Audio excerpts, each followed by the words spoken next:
punya pantulan damage gitu ya untuk kayak jaga posisi dulu lah. Tapi begitu menariknya draft di game yang ketiga karena ini akan menjadi match point untuk kedua belah tim, RRQ atau Bigetron Alpha yang akan memantapkan langkahnya di upper bracket. Oke, kedua jungle dengan pattern yang berbeda.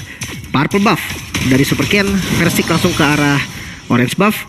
Dan kalau ngomongin soal damage seperti marksman di jungle kali ini digunakan oleh Versik, mungkin aja nih turtle pertama dilepas dulu. Dia coba tuker dengan objektif lainnya seperti ambil gold shield turret mungkin di arah gold lane atau di invasi jungle. Tapi yang pasti Joy di XP lane, mobilitas itu akan kencang banget. Yap, ketarik Versik kali ini coba untuk dilamain lagi dari segi farmingnya.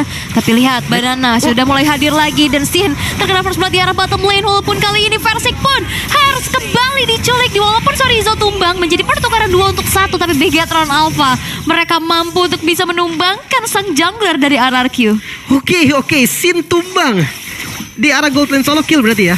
Dan bayaran untuk lebih lanjut, Finn masih bisa selamat dengan darah yang super low banget. Dan oke, untuk rotasinya Lancelot dari Super Ken langsung invasi jungle, nggak pakai lama, nggak dikasih farming ternyata dari Versiknya. Ya karena dia tahu dia punya potensi di early dengan enak ya kan, dia bisa crossing, dia bisa dapetin berbagai macam keunggulan yang terlihat untuk kali ini.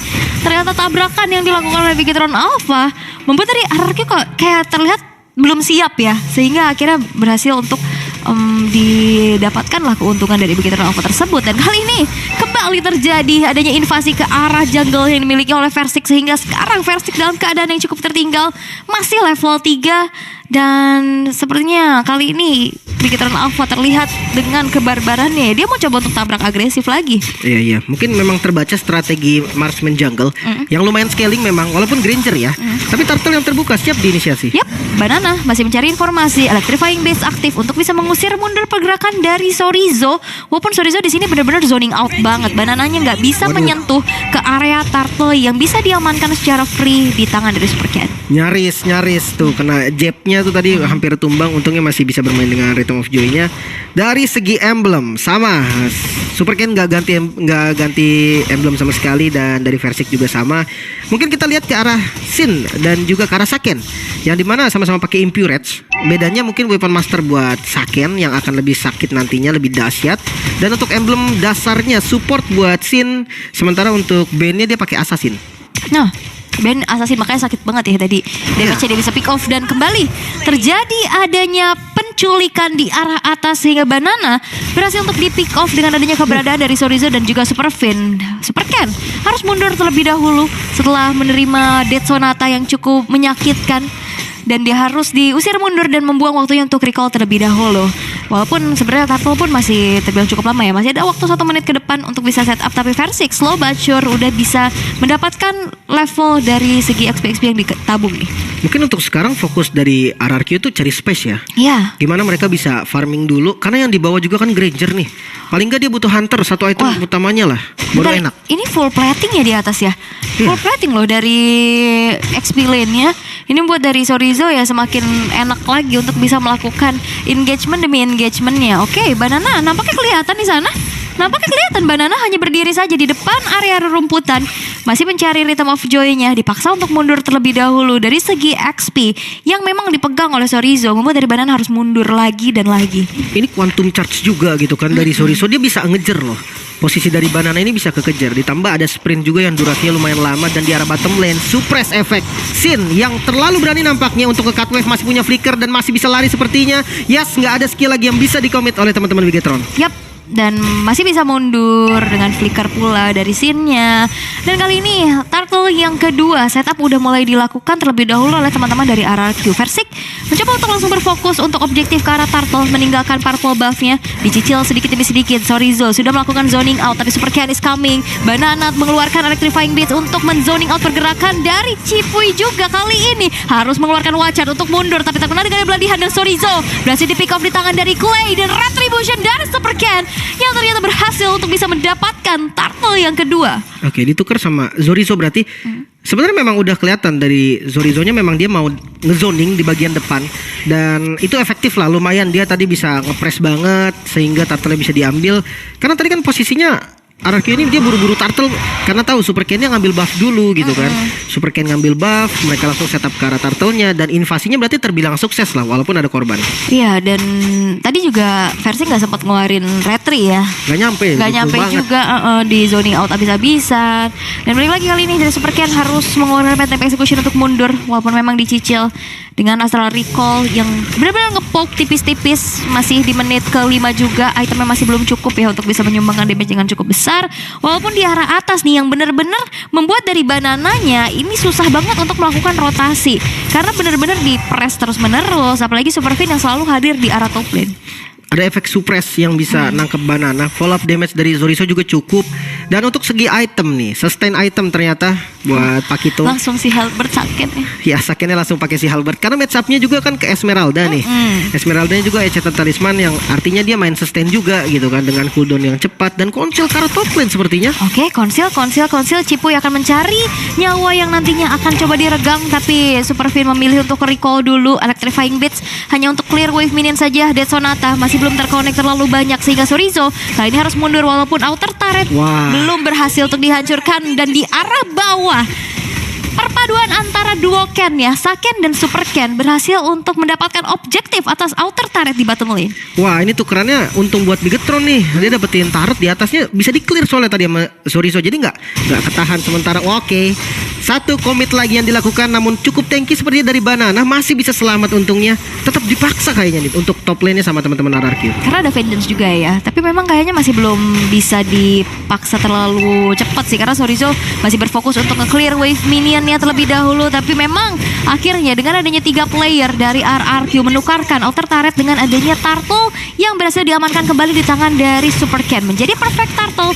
Ada sebuah Falling Star Moon yang ternyata langsung terkena efek knock up-nya dengan adanya satu Deadly Cast, tapi Super Ken hadir sebagai eksekutor di mana Banana kali berhasil untuk dihilangkan. Sin harus mundur terlebih dahulu dengan ada satu ball flicker, ketarik dan Bloody Hand. Versi memberikan dealing damage-nya, tapi Super Fin kali ini masih bisa mundur terlebih dahulu dan body block sudah dilakukan oleh Saken dan Moreno, membuat dari Super Fin pun masih bisa bertahan. Wah, gerakan Bigetron unggul jauh sih. Dia dapat pokingan ke arah mid-nya dan lagi-lagi Super Ken kali ini mengincar ke arah Versik. Phantom Execution-nya miss, masih bermain dengan puncture dan Versik is down. Bisa ditumbangkan kali Super Ken yang bakal menjadi kill balasan mungkin. Sin di bagian depan masih punya Bloody Hand, ternyata masih bisa selamat dari Sin, bahkan one chance yang bisa di-dodge dengan adanya Tonros. Dan 3 yang harus hilang RRQ harus bisa terima dominasi dari Bigetron. Ter-outplay oleh Super Ken.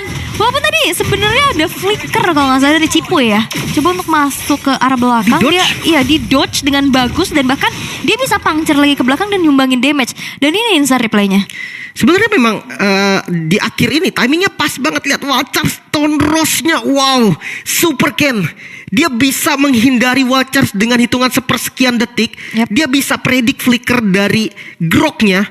Buset, ini bener-bener bagus banget sih pergerakan mekanik yang next level menurut gua. Dan tadi ada backupan juga dari Super Fin-nya, dia langsung narik Groknya biar gak mendekati Super Ken karena HP-nya tadi low banget juga kan, udah tipis dan akhirnya masih bisa bertahan loh.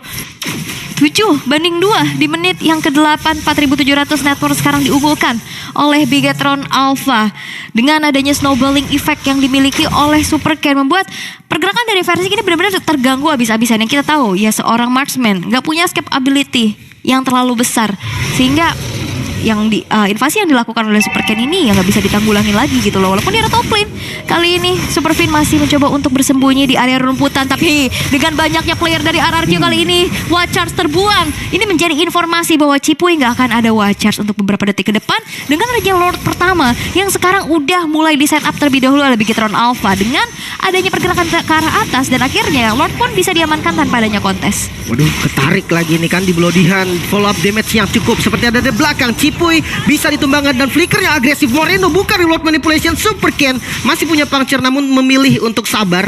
Teman-teman Bigetron, mereka bermain secara disiplin dengan sudah dapetin Lord dan 1 kill. Mereka sabar lagi dan reset lagi. Oke. Wow, intensitasnya cukup tinggi ya peperangannya, pick off demi pick off yang memang kian terjadi. Tapi item build di menit menuju 10 nih Lim, udah kelihatan dari Sakennya dia benar-benar berfokus ya tadi dengan adanya laning bersama dengan Esmeralda. Si Halberd sudah diamankan berserta dengannya Blade of Despair. Versik yang memang dalam keadaan cukup tertinggal. Hunter Strike dan BOD baru ada di menit yang ke-10 nih. Iya, bahkan udah mau Hunter Strike juga tadi dari Saken. Lihat tuh. Oh, udah Saken selesai banget malah kan. tuh. Oh, udah jadi malah. Dan ini menjadi penetrasi fisikal tambahan lagi. Dan inner turret di arah middle bakal coba untuk di clear terlebih dahulu oleh RRQ. Melihat Lord yang sekarang sudah berjalan di arah atas dengan zoning out yang begitu mengerikan yang sudah dilakukan oleh Bigetron Alpha, membuat dari RRQ kali ini harus merelakan inner turretnya udah mulai dirontokin nih. Iya. Inner turret semua jadi fokus utama. Dan untuk defense sebenarnya masih ada Clay ya, dengan high ground defense yang cukup kuat, dengan spam skillnya, Sin bisa kontrol landing jauhnya, langsung di zoning sebenarnya, dan ya pelan-pelan tapi pasti Bigetron bergerak maju. Iya, dan bahkan lihat inner turret tadi di defense cukup mati-matian ya, dan berhasil untuk diamankan. Terkena ada retribution, Lord pun masih bisa di clear tanpa bisa menghancurkan base turret yang berada di arah atas. Walaupun ya inner turret di arah bawah juga ini sisa sedikit lagi. Walaupun Yasin masih coba untuk bisa menjalankan lane-nya, tapi memang masih belum cukup sehingga tersisa 3 base turret saja yang dimiliki oleh RRQ. Singgahnya nggak masuk 3 lane ya. Dan untuk tengahnya kayaknya dipaksa lagi wah. Iya, base turret di tengah bakal coba lagi dipaksakan, tapi Banana Nyaris. masih ada ini juga pasif dari turretnya. Iya. Iya masih selamat. Dan ya ini pressure doang sih, dicicil-cicil doang, tipis-tipis sambil neken gitu ya biar nggak hilang pressure-nya. Tapi RRQ juga dia perlu timing yang bagus, dia perlu momen kalau memang mau ngebalikin keadaan. 8.000 loh gold yang diunggulin. 8.000 di menit ke-11. Sesaat lagi Lord yang kedua bakal muncul, tapi memang damage output ya yang disumbangkan oleh Saken menjadi ancaman yang cukup besar dengan penetration physical build tadi ya, yang bisa kita lihat juga dengan adanya Hunter Strike yang sudah selesai. Membuat ini lumayan susah dibendung untuk teman-teman dari RRQ. Mereka harus mundur, mereka harus jaga posisi karena nantinya di front line mereka cuma ngandelin Sin dan juga Cipoy. Dan itu bisa ke meltdown dengan cepat dengan adanya perbedaan atribut sampai dengan 8.800 network di sekarang. Iya, ini hampir satu item per hero berarti perbedaannya lumayan dahsyat dan 53%. Peningkatan. Oke, meningkat seperti dari game yang sebelumnya ya. 8 kali kena dari 15 hook. Kalau kita yang main berapa ya hook kenalnya? Gue sih 2% kayaknya nih, yang satu. Kayaknya saya 0 sih, nggak ada yang kena. Tapi Charles kali ini mulai terkonek menuju ke arah seorang Super Fiend. Flicker mundur ke arah belakang. Dan bahkan Versik yang tertangkap sendirian di depan sana, membuat dari RRQ kali ini harus kehilangan sesosok jungler mereka bersamaan dengan Lord yang sekarang sudah mulai di setup oleh Bigetron Alpha. Mengamuk sang robot merah, memegang dominasi penuh, bahkan 2 kill saja diberikan kepada RRQ. Metode scaling jungle marksman yang digunakan oleh RRQ terlihat kurang efektif di game kali ini. Dengan adanya Lancelot kembali digunakan, Saken juga tadi dengan Bane-nya ini bisa membuktikan match up-nya. Dan Bloodihan. Yes, Bloodihan terconnect menuju ke arah seorang Sin. Sin masih bisa mundur untuk flicker ke arah belakang dan Leakage dihindari dengan cukup baik. Magic Sentry diaktifkan. Clay sudah selesai dengan Divine Glaive ya, tapi Lord yang sudah ter-enhance harusnya. Belum. Ini sekarang udah berjalan di atas. Udah. Udah enhance ya, lagi jalan juga Lordnya. Iya, bakal coba untuk langsung nge-charge saja ke dalam satu base turret yang dimiliki oleh RRQ. Walaupun memang Bang Sin sekuat tenaga ya untuk bisa nge-clear wave di arah atas, tapi Lord yang sekarang bisa dihancurkan juga. Dan ketarik lagi kali ini Cipoy. Watch out defensif, tapi tidak dengan real manipulation dan killing spree. Diamankan di Saken, dan Sin-nya pun berhasil untuk dihilangkan di tangan Super Ken yang berhasil untuk meng-secure ke arah mega kill-nya. Satu wave di arah tengah bakal coba untuk dihantarkan karena RRQ. Mereka tersisa 3 playernya saja dan akan coba dipaksakan karena Dedicated sekali sudah mencicil ke arah base utama yang dimiliki oleh RRQ, dan wave minion pun sudah muncul dan masih menjadi PR untuk Bigetron Alpha nge-clear terlebih dahulu. Yes, 10 detik lagi untuk Cipoy spawn. Mungkin masih bisa menjadi defense tambahan, namun sepertinya dari Bigetron tidak mau mundur. Fokus ditabrak, mungkin base turret nih yang menjadi tujuan dari Bigetron sendiri. Dan yes, 3 base turret in total yang hancur. Oke, Sin sesaat lagi akan muncul. Wave minion di arah tengah bakal coba untuk dihantarkan kembali. Guardian's Barrier dan Ruin Manipulation dari arah belakang di cancel dengan Watch Charge kali ini kena 2 orang sekaligus. Dan damage cukup besar dan Falling Stun pun terkena Bloodihan, dan Sin harus tumbang kembali, dan bahkan 2 player dari RRQ berhasil untuk dihilangkan. Banana? Bigetron Alpha mereka harus mundur karena Super Fiend kali ini sudah berhasil untuk dikendalikan, dan killing spree di secure membuat dari RRQ kali ini hanya tersisa 2 playernya saja. Masih ada satu wave yang akan berjalan dari tengah. Clay dan juga Versik masih mencoba untuk melakukan reaksi defensif, tapi double jab dari Sony langsung musuh di base-nya menjadi milik dari Bigetron